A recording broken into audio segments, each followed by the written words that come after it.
So this is the Self-Development with Tactics book.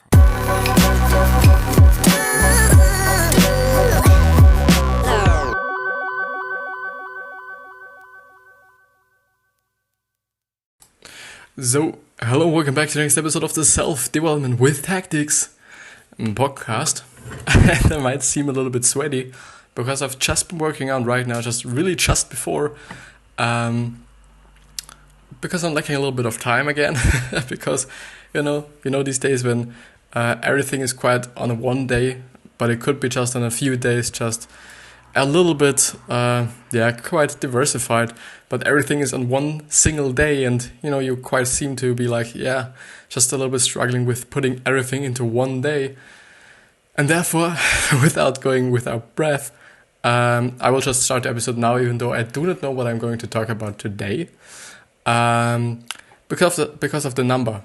Just it seems to be a little silly, but I do quite want the number to be, quite big. This is something that doesn't make any sense, but for me it seems like, okay, I quite need it.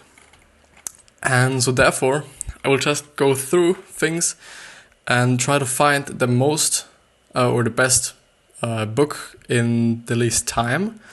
And therefore, I'm just wondering, it should definitely be some kind of self-help, I guess, because more often these are just the books that they can really be good, actually. I don't want to let you see with me, because this might be a little bit more interesting. It tends to be, the actual thing is that, most of the time the really old books and, books written 100 years ago, 150 years ago, and even longer, they tend to be, first of all, pretty accurate and pretty quite adaptable into nowadays life. And second of all, they tend to be pretty good as well, and pretty, just pretty good. Do you know David Goggins? He's an incredible person, and if you are interested in him, I guess, no, I haven't mentioned him in the episode, but Can't Hurt Me by Goggins. Maybe you look for an autobiography or biography, just, put it in the title, search for it. Maybe you just come across the episode where I've been talking about his book, actually. I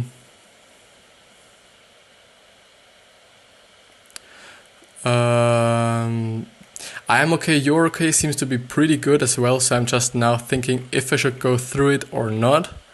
Placebo is definitely something that is very interesting for me, but I'm just looking for something that might be a little bit suitable for what I'm looking for, actually, so that I can some kind of grow and learn something, which is definitely something I should be looking for a little bit more, because I tend to just, read the same books or kind of the same content over and over and over again, which is definitely nothing that you should be doing.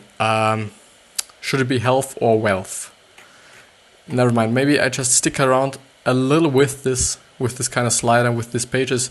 The Art of War should actually be something that I want to go through as well, because I think there is something in it, even though it may be a little bit difficult for me to digest in terms of the actual language being a little old. And let's close something down, because it seems to be quite loud in here, which is something I should definitely avoid, so that the whole audio is good. And I'm thinking, the problem is there are so many great authors, and most of the time I feel like, okay, they have great books, obviously, but on the other hand, there are just a lot of great books from just really unknown authors, which are, pretty good, as I said, but you don't know them, and so therefore you just rather go for someone you know, actually, without actually kind of looking for the content itself, maybe. But yeah. Relentless.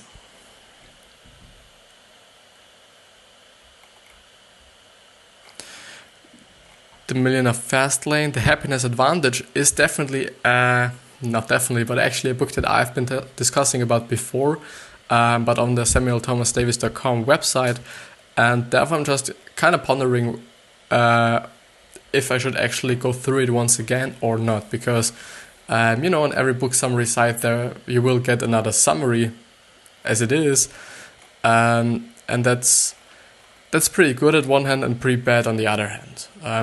Principles by Ray Dalio.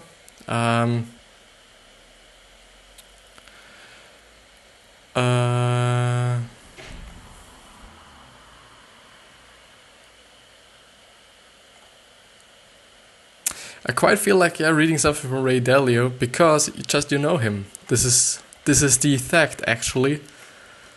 But yeah, maybe we'll see. How much time have I wasted of yours? 5 minutes. Okay, I do faster. Communication is fucking important, and also because I see how to win friends and influence people there.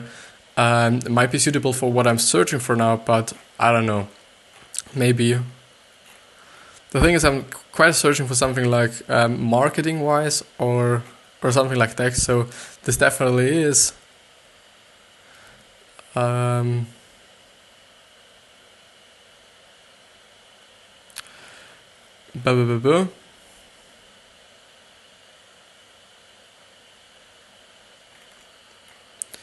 People skills. I think I have been going through this one, even though I haven't been going through this one some kinda. For women, relationship, no. Best personal finances. This is definitely a category I always look for, but I never just I'm pretty amazed by what I get. Best psychology book. Yeah, psychology is definitely something that is very, very interesting, and especially also something that I can learn a lot from because I do not have that much knowledge in it yet. As I see the 48 laws of power, which is, and I pretty much know it as it was yesterday. This is, it was actually the first book I quite denied to go through because it seemed for me like, it's not something I stand for. It's not something I would support or would suggest to someone else who might be in a position like, he wants to know more or, whatever. But the thing is, I just didn't want to go through it. The Prince, actually something...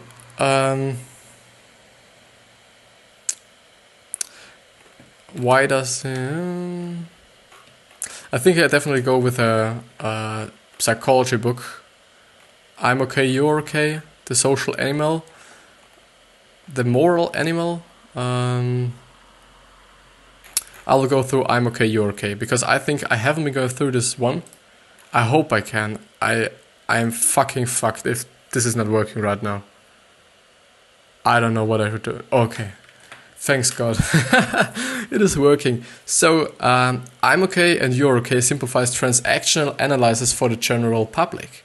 It also explains how to apply PAC, which is PAC, I think it's just a kind of acronym for something else, to our daily transactions, how to self-analyze ourselves, and how to learn to become more discerning, rational, and empowered human beings. I find it a must-read, life-changing book. So definitely, if the author of this just summary says it, it definitely has to be something good. It was the same thing with Sam Walton and the Walmart kind of. It was not a biography, but it was some kind of biography. It was something in between like a biography and something kind of just a storytelling thing. But I think this is definitely a good book. It's from Thomas Harris, and it was published in August 23 or 23rd, 2011, and has 320 pages. So if you're, and he has actually MD, what is it, MD, or is it his name? I don't know. But yeah, so the bullet summary. We all are born with a default not okay, which hopefully will be explained later on in the book. But we have the power to change our not okay status, which is definitely true because at my point of view, you can just change everything in your life. Quite. So at least on how you think about it. That's definitely it. Which is just a little bit portion of what life is. We just have a lot of thoughts and we have a lot of opinions. And if you change your thoughts and opinions, you will change how you look, how the world looks for you. So therefore, yeah. Learning our inner child and parent is how we strengthen our adult, our mind, and how we get rid of games and improve our relationships. Because I just read how we get rid of games, it just really reminds me of something that Gary Vee was talking about, which is definitely something I want to emphasize as well. So if anybody out here is just listening to it, I hope that you kind of understand it or kind of get my point. So I think, and this is also what Gary Vee is saying, as I said before, a lot of people just play a lot of video games. A lot of people just, watch a whole lot of Netflix series and, all these kind of things that, a lot of people would say that they're time wasting. I would first of all say that if people need it, they should do it. It's another thing, that hands or goes into the hand of self-awareness. If you just know you need this certain stuff, it is okay for me. So for me, the most important part is that people are happy. And this is really important for me.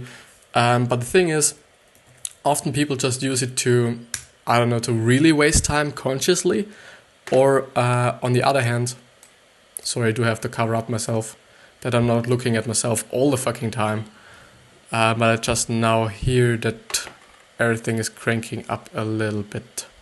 But never mind. So what I want to say is that if people really use it to consciously waste time and really get out of their real life, then it is definitely something you should be stopping. Because you could, use that time and work on something to really just make your life you want to have it like. If you're really into traveling but don't have any money, then just use the time you're wasting for not watching Netflix or playing video games to really get another job, or just, create a side hustle for yours to really maybe work while traveling, and or your travel is your work. So this is definitely something I kind of stand for and I want to emphasize a little bit more. But again, this is from Gary Vee, and so therefore, and in general, he's just a better motivator and he has more knowledge than I have. So if you're really, really willing to get more knowledge and really willing to get more, just motivation and real knowledge from people who are in the space right now, because I'm obviously not. I can talk about self-development, okay, but business-wise, I do not have anything to say because I do not have any experience. And this is it. And so therefore, I really invite you to go to Gary Vee, it's VEE, or Tony Robbins, or Tim Ferriss is also kind of great, or the Joe Rogan show is also great.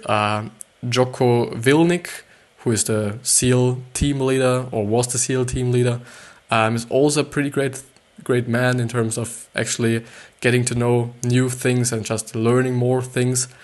But yeah. But let's move on to the full summary. I do still want to see how many minutes I'm in. The full summary. I'm okay, you're okay is a genius text with a lot of deep insights. Consider the summary to be only a quick preview. Totally, and this is always the case with summaries, because this will never be as good or as impactful as the whole book itself. PAC stands for parent, adult, and child, which, okay. I now know it. And since action analysis postulate, there are three distinguishable models or modes within each of one of us that we use to process information and respond to the stimuli around. These are the parent, the adult, and the child. And I'm pretty much looking forward what all these things kind of mean. And I quite think about it like, I have maybe been going through this one, but I haven't just really got it, first of all, because I just feel now that it will be pretty hard to do. What is it called? I used this fucking word today to understand it.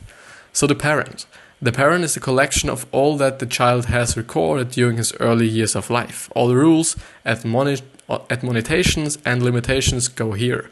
Harris say that since the children's lives depends on the parents, everything from them is recorded as true. If the parent sends discordant messages, the child might partially block out the parent, which is weakened or fragmented. If the parents were very intense in their rules, it might be harder for the adult to question and abandon those rules later in life. And And this is actually just pretty much underlying something that I've been talking about a little bit before in an episode. It maybe was like the 16th or 17th episode, which is definitely something that quite shocked me as I kind of recognized it, which is that parents do have quite a lot of just responsibility for the child. And not only in terms of, them not killing themselves or, in terms of looking after them, but also in terms of making them become a person who is good. Now it is pretty subjective. So for me, it might be a person that's, I don't know, self-aware, which is, I think, in general a good thing. So being self-aware, being just, knowing what you want, and all these things are definitely some things that are the parents' kind of, mission to accomplish, so that the child really is like this, and so that they are not too many rules, or are not too just fragmented with the rules, so that not too like, okay, do it, I don't care. It is a pretty fucking big responsibility. But yeah, so I do want to read this again, because I feel like, okay, there was a lot behind it, but I haven't just been understanding it quite really.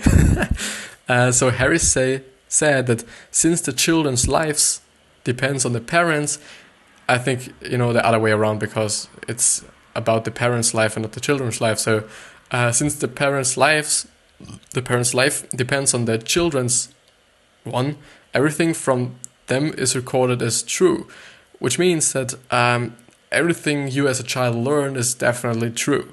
Okay, so I just think that it meant like this. If the parent sends discordant messages, the child might partially block out the parent, which is weakened or fragmented. If the parents were very intense in their rules, it might be harder for the adult to question and adopt those rules later in life, which also makes sense, because, if you're just so, used to having rules and so on, it is definitely something pretty hard or pretty tough to change later on in life. Which is definitely something that I see in my life, because I have always been told that failing and doing something wrong is something really, really shit, and really, really just wrong, and really kind of bad. And therefore I'm now not pretty able to really fail, because first of all, I hate failing, because I quite think like, I don't know, I hate not being good. And I also quite often, and until I just recognized it, until I just, pretty much changed my mind, I always thought, okay, yes, it is wrong. But the actual thing is, and a lot of people just meant it is wrong, but the actual thing is that learning or just failing is another way of learning. And a lot of people learn good by failing, or just because of doing it and then just failing or winning or whatever. But yeah, so at the end, it is just learning or learning. Whether you win or fail, it's always in terms of how you just, how your perspective is on all those things. The child, since the child has no words in his early years, most of his recollections are feelings. The child dependent on the mother is always looking for signs of approval or disapproval. Definitely. The child, he has no way to understand what causes approval or disapproval, which frustrates him and leads him to conclusion, I'm not okay, which is hardwired in our brains and cannot be cancelled. Same for the parents, adults can be transferred back to the child in grown-up transactions. The problem I'm having that I'm not quite understanding what they're talking, or what he's talking. But I do still hope that you are just getting what you're looking for, that you're just, understanding what he means. But yeah, I do focus now a little bit more that I read it properly, so that, you have the chance to actually, if you're on a podcast, that you actually can hear it good or well or whatever. The adult grows as the child seeks answer for himself. He realizes there is different data from what is taught by the parent and what is felt by the child. I quote Thomas Harry here. The adult is different from the parent, which is the judgmental in an imitative way and seeks to enforce sets of borrowed standards and front the child, which tends to react more abruptly on the basis of pre-logical thinking and poorly differentiated or distorted perceptions. Okay, still don't know what everything is up to. Maybe I quite do, and maybe I'm going through it after the episode. So I'm not just, making the episode even longer as it is. So the parents taught and demonstrated life, and which is definitely true, and therefore this is also another, emphasizing point that, parents do have a really big responsibility in terms of their children. The child felt, wished, or fantasized, the adult finds out. The adult has the power to examine the child to see whether or not the feelings are appropriate to the present, or if they don't serve him well anymore and are simply responses to archaic parent data. Thomas Harris says that a secure youngster is one who finds that most parent data is reliable. They told me the truth. Okay, yeah, this makes sense. So Thomas says that a secure youngster. I wonder what he means by secure in terms of he's not insecure. Oh well, I think he means it. Never mind. We go on with the 4 life positions. Transaction analysis says that there are 4 positions an individual can find himself in. I'm not okay and you are not okay. The default of all children. I am not okay and you are not okay if the mother. So I'm not okay and you are okay is the default of all children. Which makes sense now. Yeah, I understand why. Because if you're just a really, really just young children, you do not have any. You have feelings first of all, but you don't know what's appropriate and or approved, but what's not approved, as they just told us before, and therefore you are not okay, but all the others have to be okay because they just show you what's okay and what's not okay, or what's approved or not approved. They just show you, and you can only react with feelings, and that makes sense, of course. But I kind of feel like I have been going through this once. I do still want to go through it, nevertheless or anyways, because I just want to kind of. I'm not okay and you are not okay if the mother is cold and non-stroking or aggressive and brutalizing. An adult locked in this position rejects stroking and emotional connection from everyone else in life. Sounds a lot like scaring children with low self-esteem. So if the mother is cold and non-stroking or aggressive or brutalizing. Okay, yeah, this also makes sense. So that, if you do have just a very, very bad experience with people in general, you might be like, okay, because I am a child, I am not okay, because of the other explanation I did before. And because I see that also my mother, which is, kind of primarily the first person you're interacting with, isn't okay as well. So that, everyone is not okay. Then the third one is, I am okay and you are not okay. Children of abusive parents, while recovering from wounds, can switch to any criminal stance where they see themselves as okay, but the parents and later the world are not okay. Okay, I kind of get it as well. And the fourth one is, I'm okay and you're okay. This is the only conscious position and decision we make. Okay. So I am not okay, you're okay is the default position for many and the default position of every child. So I am not okay and you're okay. Okay, I get it. If the child very early thinks I am not okay, he also concludes that his parent, the big provider of all his life, needs or must be okay.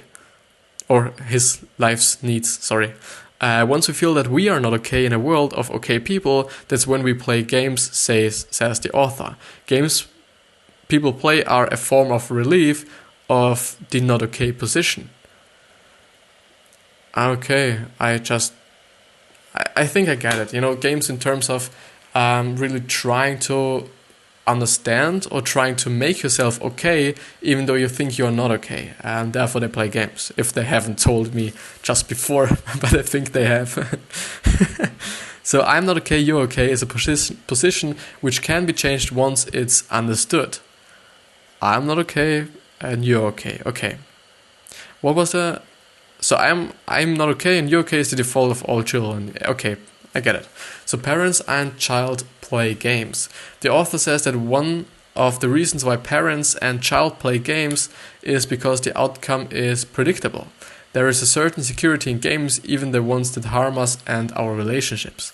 When the adult is in charge, the outcome is not always predictable.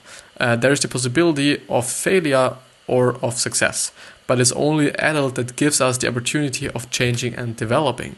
Thomas Harris says that all games have their origin in the childhood games of mine is better than yours.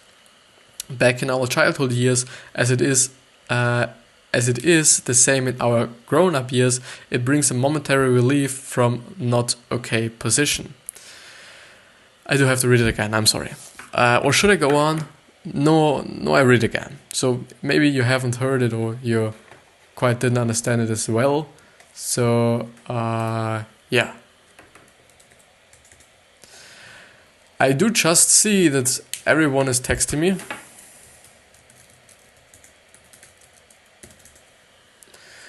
And because, which is the funny part about it.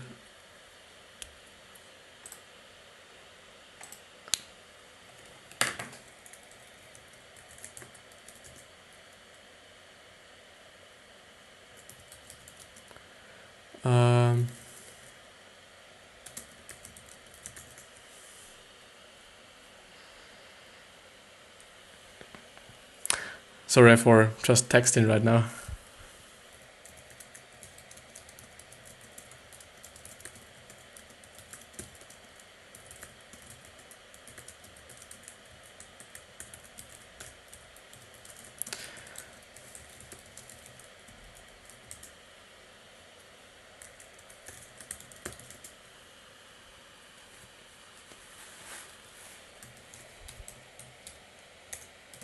So never mind. I still don't get it fully, to be really honest here. So I do want to read it again. So the authors say that, but I still do have to just think about some kind of... Okay.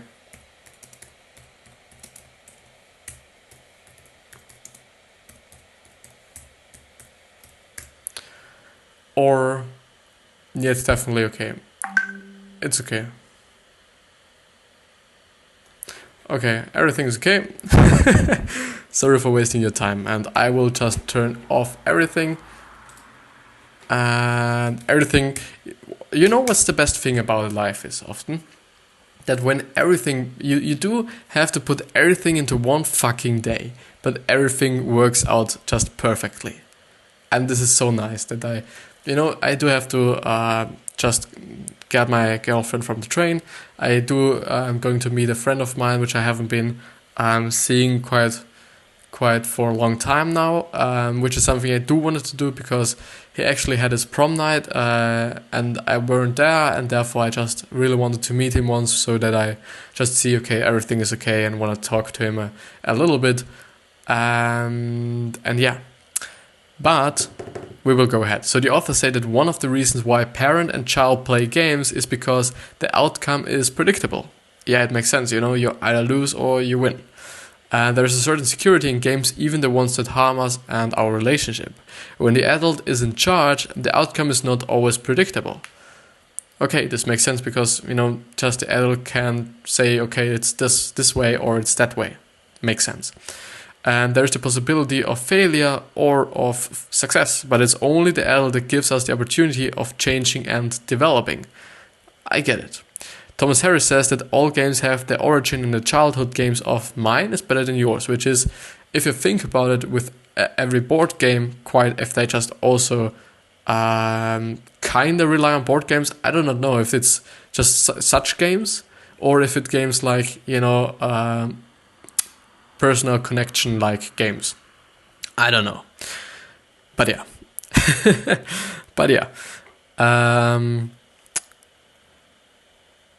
Okay, I think, yeah. So The Parent and Child. This is a pretty interesting book. And I do think this is, there's something behind it. And, you always have to be, and I just will point it out every single time, that you still do have to be some kind of skeptical about what you're reading. It's always important because you never can be sure if this is actually true or not if you're not thinking about it. So if you just read it and be like, okay, this is totally true, might not be the best idea, because you still just, think a little bit about it, and then you can just evaluate whether this could be true or not.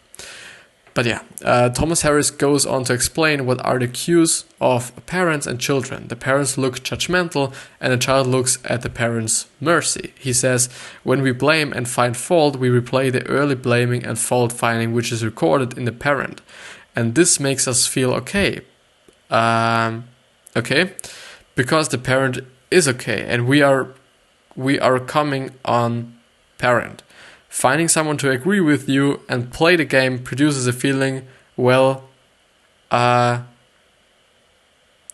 omnipotent. Is it not omnipotent or not omnipotent? Whatever. So when we blame and find fault,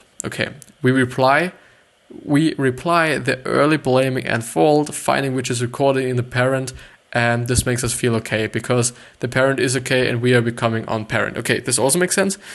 Finding someone to agree with you and play the game produces a feeling, of omnipotent. I don't know what omnipotent is. I could think about it. I think, I could know it. But the fastest way is to omnipotent. Potent.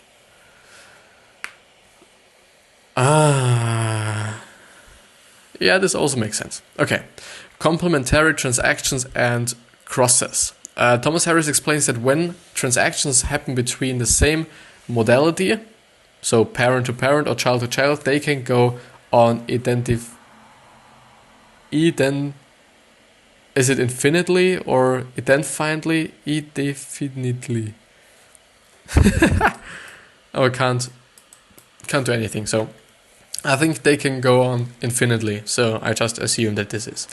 A complementary or cross transaction can cause troubles and communication stops. Here's a classical example from Eric Byrne. Husband, dear, where are my cufflinks? I do think I've actually been going through this one because I know this example. But I feel like, I started it once again. It is a good opportunity, first of all, because I didn't know that I was going through it, and therefore maybe I do have now a little bit more knowledge or more, competence in just, reading a text or knowing a text or understanding a text. But so dear, where are my cufflinks? This is an adult stimulus, and he seeks information. If the wife answered as an adult, she would reply, in your wardrobe, I think. But if she had a rough day, she might reply in anger. Where you left them. Okay. That's a parent reply. So either you reply as an adult or a parent. Okay. Yeah. If she had replied, why do you always have to yell at me? That would have been a child response.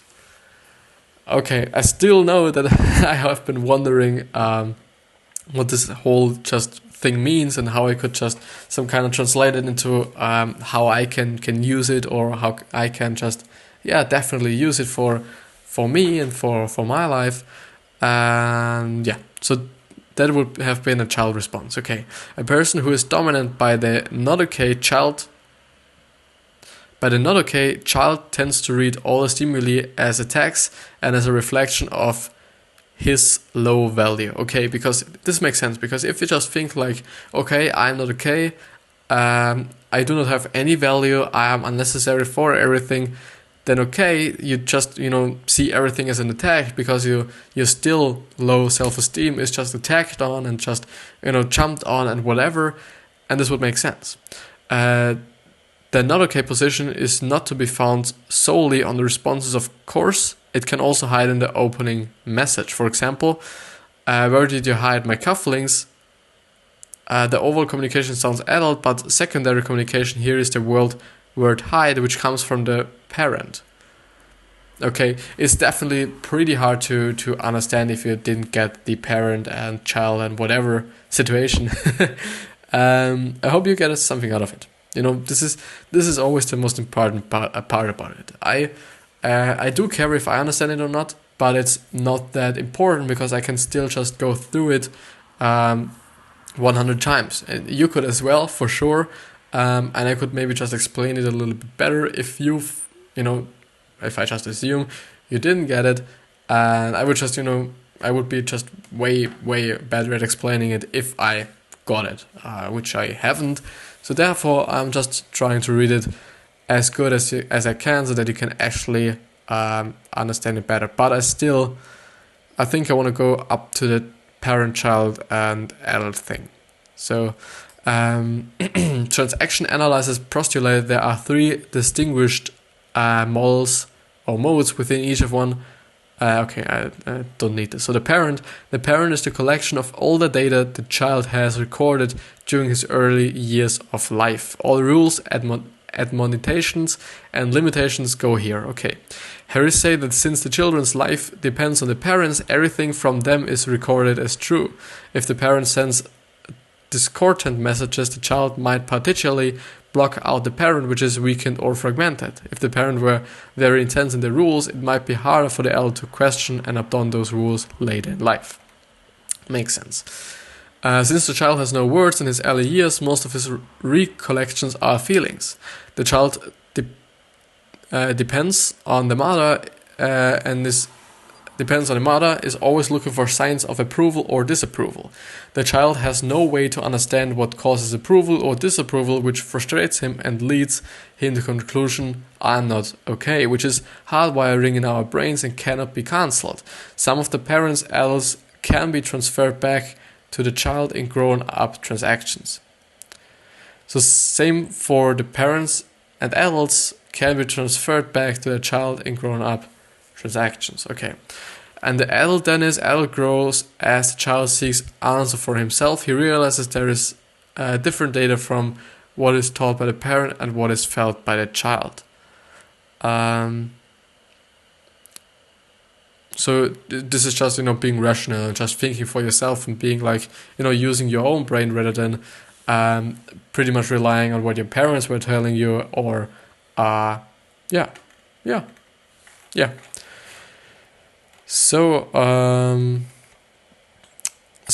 I think strengthening our adult and overcoming inner child and parent. So therefore, because I've been going through this once more, I do just know right now that being a child is bad and being a parent as well is bad. And the best thing seems to be is an adult, I think, I hope.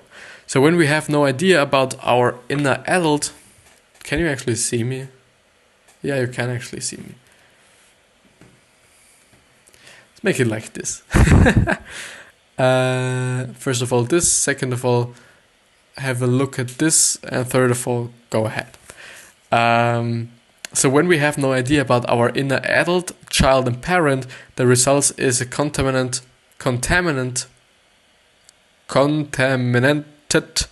adult. What the fuck? And we often resort to substandard behavior that does nothing good for us and for the people around. Substandard. What's substandard? I don't know what substandard means. Substandard. Thanks, motherfucker, for actually... Never mind. Okay.